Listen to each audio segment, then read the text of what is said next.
Hi everyone, இந்த வீடியோவில் Benjamin ஜெஃபானியா எழுதின நேச்சர் ட்ரையல் அப்படிங்கிற போயத்தோடைய சம்மரி பார்க்க போகிறோம். அதுக்கு முன்னாடி நம்ம சேனலை சப்ஸ்கிரைப் பண்ணிடுங்க. மறக்காமல் பக்கத்தில் இருக்கிற பெல் ஐக்கானை கிளிக் பண்ணுங்கள். அப்போ தான் நான் போடுற நிறைய வீடியோஸோடைய நோட்டிஃபிகேஷன் உங்களுக்கு வரும்.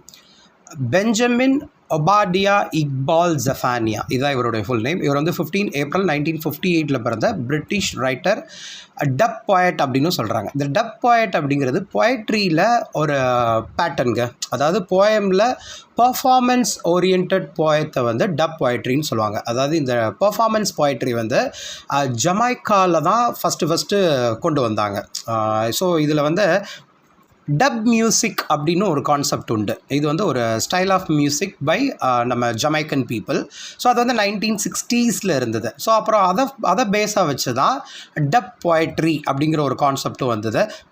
அதாவது கரீபியன் இமிக்ரண்ட்ஸ் நிறைய இருக்கிற லண்டனாக இருக்கட்டும், இங்கிலாண்டாக இருக்கட்டும், டொரண்டோ, கனடா, இந்த இடத்துல இருக்கிற அந்த இமிக்ரண்ட்ஸால் இந்த டப் போயட்ரி அப்படிங்கிற கான்செப்ட் வந்து ரொம்பவே ஃபேமஸ் ஆயிடுச்சு.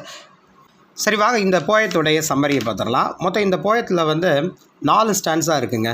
ஒவ்வொரு ஸ்டான்ஸாலையும் 8 லைன்ஸ் இருக்குது.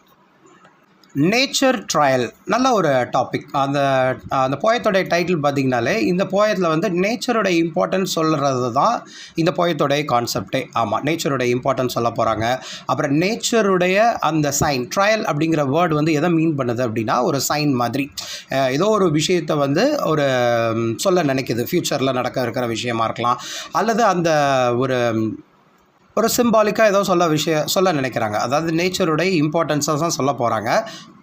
ஸோ இந்த போயம் வந்து நேச்சரை செலிப்ரேட் பண்ணுற விதமாக அமைஞ்சிருக்கு. அதாவது இந்த உலகத்திலே ரொம்ப முக்கியமான விஷயம் நேச்சர் தான். அது வந்து எவ்வளோ ஒரு ஒண்டர்ஃபுல்லான எலமெண்ட், அதை வந்து ரீடர்ஸ் தெரிஞ்சுக்கணும். அந்த நேச்சருடைய பியூட்டி, ஏன்னா நம்மளை சுற்றி தான் அந்த நேச்சர் இருக்குது. அந்த பியூட்டியை வந்து நம்ம வந்து செலிப்ரேட் பண்ணியே ஆகணும் அப்படிங்கிற கான்செப்டை வச்சு தான் அவங்க எழுதியிருப்பாங்க. ஸோ மெயினாக இதை வந்து ஒரு பார்க்காக இருக்கட்டும், அல்லது ஒரு கார்டனாக இருக்கட்டும், எல்லா விஷயம் நம்ம அவுட்டோர் ஸ்பேஸ் எதுவாக இருக்கட்டுமே அதை ஃபுல்லாகவே நம்ம வந்து என்ஜாய் பண்ணணும் அப்படிங்கிற மாதிரியான கான்செப்ட் வச்சு சொல்லியிருப்பாங்க. ஸோ நம்ம பெஞ்சமின் ஜெஃபானியா வந்து ஃபோக்கஸ் பண்ணுறது யார் அப்படின்னா, மெயினாக அவர் டார்கெட் பண்ணுறது யார் அப்படின்னா யங் ரீடர்ஸ் தான். ஸோ இவர் எழுதியிருக்கிற இந்த புக்குமே ஒரு பிக்சரஸ்க் புக்கு தான். ஏன்னா அதில் கலெக்ஷன் ஆஃப் போயம்ஸ் நிறைய இருந்திருந்தாலும் இந்த பர்டிகுலர் போயம் வந்து அந்த ஒரு லேண்ட்ஸ்கேப்பை அப்படியே டிஃபைன் பண்ணுற மாதிரி தான் அமைஞ்சிருக்கும். ஒரு சிம்பிளான போயம் தான். அவர் ரைம் ஸ்கீம் யூஸ் பண்ணி தான் அவர் எழுதியிருக்காரு. இருந்தாலும் இந்த வேர்ல்டே ஆச்சரியமாக பார்க்குற விஷயம் என்ன அப்படின்னா நேச்சர் தான் அப்படிங்கிற மாதிரி அங்கே உள்ள ஃப்ளவர்ஸ் சொல்கிறாரு.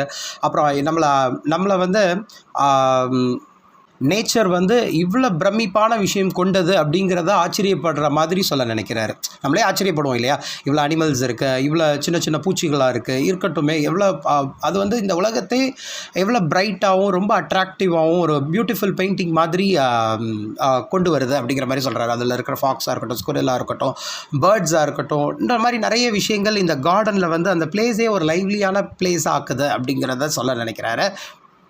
ஸோ இதை வந்து ஒரு ஜாய்ஃபுல் போயம்னே சொல்லலாங்க. ஏன்னா இதில் வந்து நேச்சர் செலிப்ரேட் பண்ணுற விதம், நேச்சரை செலிப்ரேட் பண்ணுற விதம். ஏன்னா நேச்சரில் வந்து நிறைய அனிமல்ஸ் இருக்குது, சின்ன சின்ன பீஸ்ட், குட்டி பீஸ்ட்டு, அது வந்து மினி பீஸ்ட் அப்படின்னு கூட சொல்லுவாங்க. அந்த சின்ன விஷயத்தை கூட அவர் வந்து அப்ரிஷியேட் பண்ண நினைக்கிறாரு. ஸோ இது வந்து டப் போயட்ரியில் ஒரு பேட்டர்ன் சொன்னேன் இல்லையா. ஸோ இது வந்து ஒரு பெர்ஃபார்மன்ஸ் ஓரியன்ட் போயம் அப்படிங்கிறதுனால இதை வந்து நம்ம லவுடாக ரீட் பண்ணணும் இந்த போயம்ஸ்லாம். அதுதான் இதனுடைய ஸ்பெஷல் எலமெண்ட்டே. ஏன்னா அப்படி ரீட் பண்ணும் பொழுது தான் இந்த போயத்தில் இருக்கிற அந்த வேர்ட்ஸாக இருக்கட்டும், அது வந்து ஒரு ஹாப்பினஸ் கொடுக்கும்.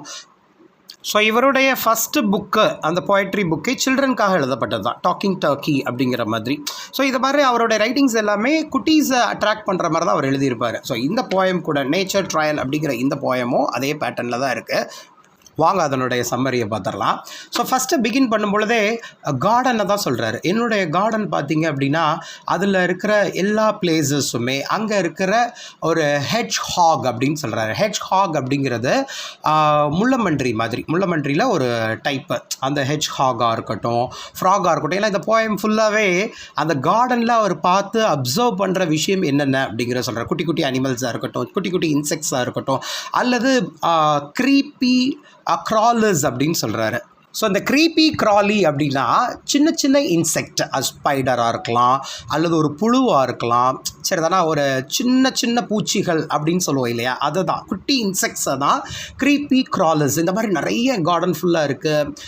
இப்போ ஒரு லாக், அதாவது ஒரு வுட்டன் லாக், ஒரு மரக்கட்டை எடுத்துக்கிட்டிங்க அப்படின்னா அதுக்கு அடியில் கூட நிறைய விஷயங்கள் இருக்குப்பா. அதில் கூட ஒரு சின்ன சின்ன குட்டி குட்டி பூச்சிகள், பேபி டேடி லாங் லெக்ஸ் அப்படின்னு சொல்கிறாரு. இந்த டேடி லாங் லெக் அப்படிங்கிறது வந்து ஒரு ஸ்பைடர் மாதிரி தான், அதுவும் ஒரு பூச்சி தான். இதெல்லாம் நீங்கள் கூகுளில் பார்த்தீங்கன்னா உங்களுக்கு தெரிய வரும். இதுக்கு வந்து ஒரு சிம்பாலிக் கான்செப்டே உண்டுங்க. இது ஃபோக்லோர் படி பார்த்தீங்க அப்படின்னா டேடி லாங் லெக்ஸ் அப்படின்னா இந்த இன்செக்ட்ஸ்லாம் நம்ம பார்த்துருப்போம். குட்டி பூச்சியாக இருக்கும், பட் கால்கள் மட்டும் ரொம்ப பெருசாக இருக்கும். இதெல்லாம் பார்த்தோம் அப்படின்னாலே நமக்கு வந்து ஒரு நல்ல விஷயம் நடக்க போகுது, நமக்கு ஹாப்பினஸ் வரப்போகுது, நமக்கு ஒரு ஹோப் நடக்க போகுது, நம்ம நினச்சது நடக்க போகுது அப்படிங்கிற மாதிரிலாம் ஒரு பாசிட்டிவ் இம்ப்ளிகேஷன்ஸ் உண்டு. இது வந்து ஒரு ஸ்பைடர் மாதிரி தான், பட் டேடி லாங் லெக் அப்படின்னு சொல்லுவாங்க இதை. அதாவது ஒரு குட் லக், ஒரு லக் வரப்போகுது அப்படிங்கிற மாதிரி. அப்புறம் ஒரு ஸ்னெயில் இருக்குது, ஸ்னெயில்னால் நத்தை. அப்புறம் வுட் லைஸ் அப்படின்னு சொல்கிறாங்க. இந்த வுட் லைஸ் அப்படிங்கிறதும் எப்படின்னா, லைஸ் அப்படின்னா சின்ன சின்ன பூச்சிகளை லைஸ்ன்னு சொல்லுவாங்க. வுட் லைஸ் அப்படின்னா அந்த மரத்தில் இருக்கிற ஒரு பேன் மாதிரியான ஒரு சின்ன பூச்சி. இதெல்லாமே நிறைய விஷயங்கள் இருக்குது என்னுடைய கார்டனில். எல்லாமே நேச்சர் ட்ரையல் அப்படின்னு சொல்கிறாரு. ட்ரையல் அப்படின்னா நேச்சருடைய குறியீடுகள், நேச்சருடைய முக்கியமான ஒரு அம்சங்கள் அப்படிங்கிற மாதிரி சொல்கிறார். நேச்சர்ப்பா, இது எல்லாமே நேச்சர் தான், இதெல்லாமே முக்கியமான விஷயம், இது இல்லாமல் இந்த உலகம் கிடையாது அப்படிங்கிற மாதிரி ஃபஸ்ட்டு ஸ்டான்ஸால் சொல்லிடுறாரு. செகண்ட் ஸ்டான்ஸால் பார்த்தீங்கன்னா கண்டினியூ பண்ணுறாரு. அப்படி அங்கே என்னுடைய கார்டனில் இன்னும் நிறைய விஷயங்கள் இருக்குது. இப்போ நான் என்ன கொஞ்சம் தானே சொல்லியிருக்கேன். கேட்டர்பில்லர் இருக்குது. கேட்டர்பில்லர்ஸ்லாம் எந்த ஸ்டேஜில் இருக்குது அப்படின்னா அப்படியே அந்த ஃப்ளையிங் ஸ்டேஜில் வரப்போகுது, பட்டர்ஃப்ளை மாதிரி மாறுற ஸ்டேஜில் இருக்குது. அப்புறம் நிறைய பூச்சிகள் இருக்குது. அப்புறம் லேடி பேர்ட்ஸ் அப்படின்னு சொல்கிறாரு. இந்த லேடி பேர்ட் அப்படிங்கிறது என்ன அப்படின்னா சின்ன சின்ன வண்டு. இப்போ நம்ம இந்த பொன் வண்டு மாதிரி அதனோட ரெட்டாக இருக்கும், அதனுடைய டாப்பில் வந்து பிளாக் டாட்ஸ் இருக்கலாம் அல்லது எல்லோ டாட்ஸ் இருக்கலாம். அந்த மாதிரி குட்டி குட்டி வண்டுகள் நிறைய இருக்குது. இந்த லே பேர்ட்ஸ்லாம் அப்படி பறக்கிற ஸ்டேஜில் இருக்குது. அப்புறம் நிறைய பேர்ட்ஸ் இருக்குது. கேட்ஸ் கூட, குட்டி குட்டி பூனைகள்லாம் நிறைய வந்து போகுதுப்பா. அதே மாதிரி இந்த கார்டனில் பார்த்தீங்க அப்படின்னா ஒரு முறை நான் வந்து ஃபாக்ஸ் கூட வந்து நான் பார்த்துருக்குறேன். பட் இது வந்து ஒரு வைல்டு கார்டன் தான், பட் என்னுடைய கார்டன் அப்படின்னு சொல்கிறாரு. அவர் வந்து அந்த பிளேஸ் அவ்வளோ தூரம் அட்மையர் பண்ணுறாரு. அவருடைய கார்டன் வந்து ஃபாக்ஸ்லாம் வந்து போகுது அப்படிங்கிறனால நீங்கள் பயப்பட தேவையில்லை, இது வந்து ஒரு வைல்டு கார்டன் அப்படின்னு கூட சொல்லலாம் அப்படின்னு சொல்கிறாரு. அதுக்கப்புறம் நெக்ஸ்ட்டு ஸ்டான்ஸா, தேர்ட் ஸ்டான்ஸாக பார்த்தீங்கன்னா ஸ்குரில்ஸ்லாம் வருது, நிறைய அணில்கள்லாம் வரும். அது வந்து இங்கே இருக்கிற நட்ஸு, சின்ன சின்ன நட்லாம் இருக்குது அப்படின்னா அதெல்லாம் கொறிச்சு வச்சுட்டு போயிடுது. நிக் அப்படின்னா ஒரு கொறிக்கிறத மீன் பண்ணலாம், அல்லது ஒரு சின்ன கட் மாதிரி. இப்போ நம்மளே அதை பார்த்துருப்போம், அணில் கடித்த பழம் வந்து நல்லா டேஸ்ட்டாக இருக்கும் அப்படின்னு நம்ம சொல்லுவோம் இல்லையா, அதே கான்செப்டை தான் அவர் சொல்ல நினைக்கிறார். என் கார்டனில் உள்ள சின்ன சின்ன நட்ஸ்லாம் இருக்குது அப்படின்னா அதெல்லாம் வந்து அது கடிச்சிட்டுலாம் போயிடுது. அப்புறம் நிறைய பீஸ் நான் பார்க்குறேன். நான் பீஸ்னால் நிறைய அந்த கார்டனே ஃபுல்லாக நல்லா ஃப்ளவர்ஸ் நிறைய இருக்கிற இடத்துல தான் அந்த பீஸை நம்மளால் பார்க்க முடியும். தேனீக்கள் அது எல்லாமே அப்படி பஸ்ஸிங்னா அந்த சத்தம் கேட்டுக்கிட்டே தான் இந்த பிளேஸில் இருக்கும். ஏன்னா அந்த வண்டுகள் உடைய சத்தம் வந்து இந்த கார்டனில் இருக்கும். அது வந்து நைட் டைம் கூட வருது. சம்டைம்ஸ் வந்து நான் ட்ராகன் ஃப்ளைஸ் எல்லாம் பார்க்குறேன், தட்டான் பார்க்குறேன். அந்த தட்டான் வந்து போகும்போது ஒரு ஹம்மிங் சவுண்ட் என்னால் கேட்க முடியுது. அப்புறம் என்னுடைய கார்டனில் வந்து மைஸும் இருக்குப்பா, நிறைய எலிகள், குட்டி குட்டி எலிகள்லாம் இருக்குது. ஆனால் அது ரொம்ப ஷையாக ஃபீல் பண்ணும். நான் வந்தோன்னா அப்படி ஓடி போய் ஒழிஞ்சிக்குது. அந்த மாதிரி பர்சானிஃபை பண்ணுறாரு. ஹியூமன் பீயிங்ஸ்க்கு உண்டான எமோஷன்ஸை வந்து அந்த அனிமல்ஸ்க்கு இருக்கிற மாதிரி நம்ம போய்ட்டு நம்ம பெஞ்சமின் ஜெஃபானியா சொல்கிறாரு. அப்புறம் நிறைய பேட்ஸ்லாம் நான் பார்த்துருக்கேன். அது வந்து அதுக்கு ஏற்படுத்துகிற அந்த க்ரௌலிங் சவுண்ட், அந்த பயமுறுத்துகிற அந்த சவுண்டெல்லாம் நான் கேட்டிருக்கேன். அப்புறம் என்னுடைய கார்டன் எல்லாத்துலேயும் அப்படி தான்ப்பா சொல்கிறேன். அந்த கார்டன் வர்ற இடத்துலலாம் மை கார்டன் ஆஃப் மைன் அப்படின்னு சொல்லிட்டு அந்த கார்டன் கூட அவர் ரொம்பவே ரிலேட் பண்ணி இந்த போயத்தை எழுதியிருக்காரு.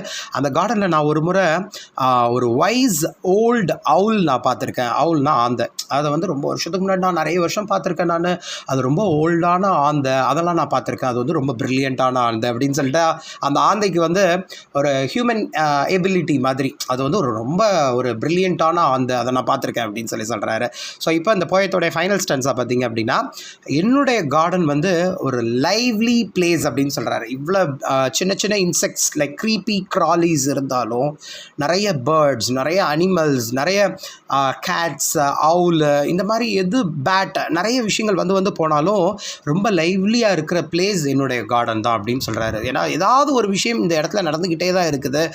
ஏன்னா ஏதாவது ஒரு பேர்டாக இருக்கட்டும், ஒரு இன்செக்டாக இருக்கட்டும், அது உணவை தேடி இந்த பிளேஸ், ஒரு சின்ன பீஸ், ஒரு தேனீக்களாக இருந்தால் கூட அதனுடைய உணவை தேடி இந்த பிளேஸ்க்கு வந்துட்டு போயிட்டே இருக்குது இல்லையா? ஸோ இது எனக்கு இந்த பிளேஸே லைவ்லியாக இருக்கிற மாதிரி எனக்கு ஒரு ஃபீல் ஆகுது. ஏன்னா இதில் பூக்கள் நிறைஞ்ச கார்டன் என்னுடைய கார்டன். எப்போ பார்த்தாலும் அந்த ஃப்ளவர்ஸ் ப்ளூம் ஆகிட்டே இருக்கிறத என்னால் பார்க்க முடியுது அப்படின்னு சொல்கிறாரு.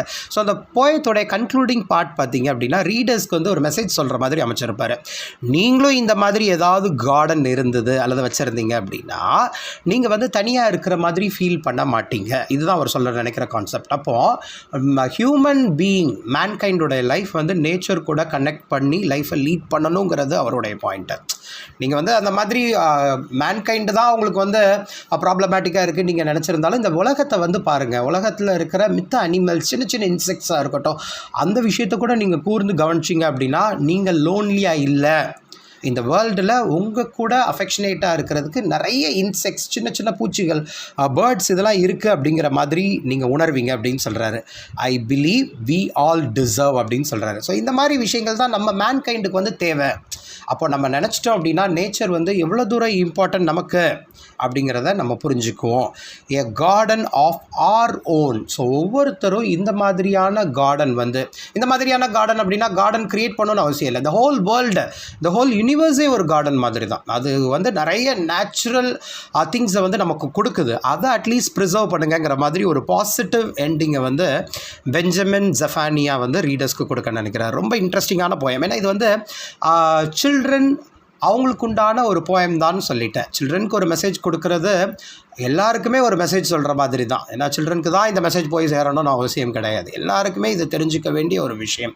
அவருடைய கார்டனில் இருக்கிறாரு அப்படிங்கிற மொமெண்ட்டில் எவ்வளோ விஷயத்த நான் மறந்து ரொம்ப ஹாப்பியாக இருக்கிறேன் இல்லையா? அதே மாதிரி தான் இந்த போயத்தோடைய கன்க்ளூடிங் பார்ட், அந்த முடிகிற அந்த ஸ்டான்ஸால் எல்லாருமே ரீடர்ஸ் நீங்கள் தெரிஞ்சிக்க வேண்டிய விஷயம் என்ன அப்படின்னா, உங்களுக்கு இதே மாதிரி ஒரு கார்டன் இருந்தது அப்படின்னா நீங்கள் லோன்லியாக இருக்கிற மாதிரி ஃபீல் பண்ணவே மாட்டீங்க. அப்போ உங்களுக்கும் ஒரு கார்டன் தேவை. அப்போ நீங்கள் நேச்சர் கூட ரிலேட் பண்ணி உங்களோட லைஃப்பை லீட் பண்ணுங்கள் அப்படின்னு சொல்லிட்டு ஒரு சூப்பரான மெசேஜை தான் சொல்லியிருக்காரு நம்மளுடைய போயட்டான பெஞ்சமின் ஜெஃபானியா. இதுதான் இந்த போயத்தோடைய சம்மரி. ஸோ இந்த மாதிரி இங்கிலீஷ் லிட்ரேச்சர் ரிலேட்டட் வீடியோஸ் நிறைய பார்க்குறதுக்கு நம்ம சேனலை சப்ஸ்கிரைப் பண்ணிடுங்க. மறக்காமல் பக்கத்தில் இருக்கிற பெல் ஐக்கானை கிளிக் பண்ணுங்கள். அப்போ தான் போடுறேன் நிறைய வீடியோஸ் நோட்டிஃபிகேஷன் உங்களுக்கு வரும். தேங்க்யூ.